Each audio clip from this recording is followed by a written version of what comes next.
And this morning, the late Congressman John Lewis is lying in state in the Capitol Rotunda on his final trip to D.C. And yesterday, the civil rights icon was taken to areas around D.C.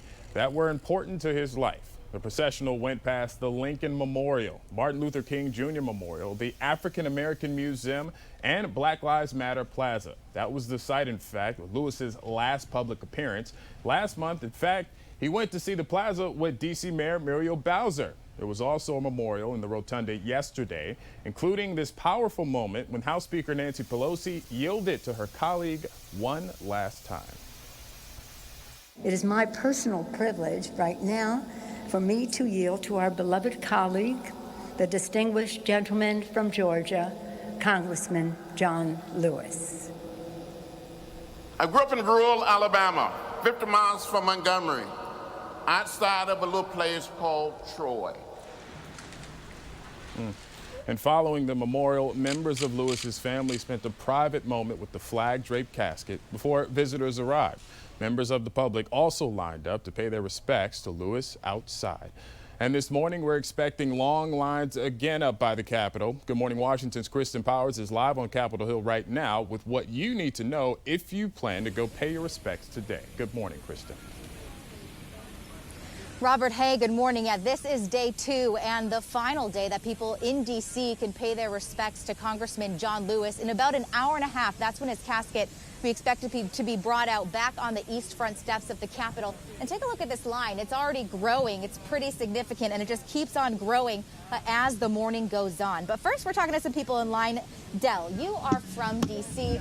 You're fifth in line here. And what's the significance for you being out here today in D.C., being able to honor the civil rights icon?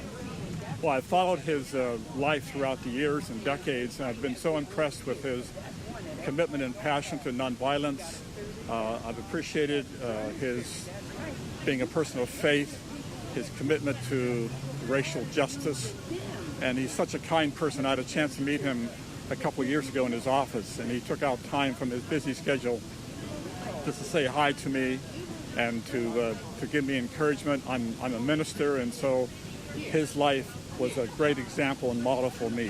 What a special moment to actually be able to meet him in person. Thank you so much for sharing that. And I know a lot of people in line, you could just see how it's growing.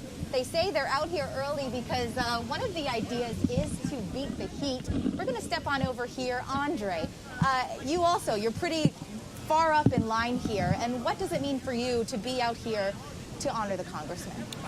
It's just a matter of the values that he lived his life by and the faith in which he's grounded himself in.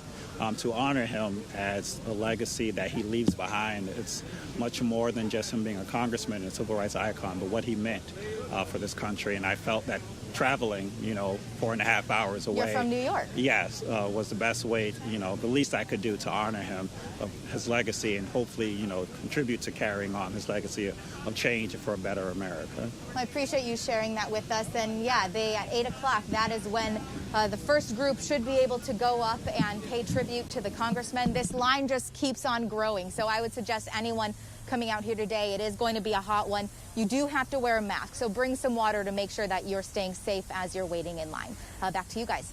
And in that long line, we're seeing people from all over the country paying tribute. Kristen, thanks. And again, those tributes to Lewis continue today with the congressman lying in state at the U.S. Capitol. He'll lie in state Wednesday in the Georgia Capitol before his funeral and burial on Thursday. Ashley?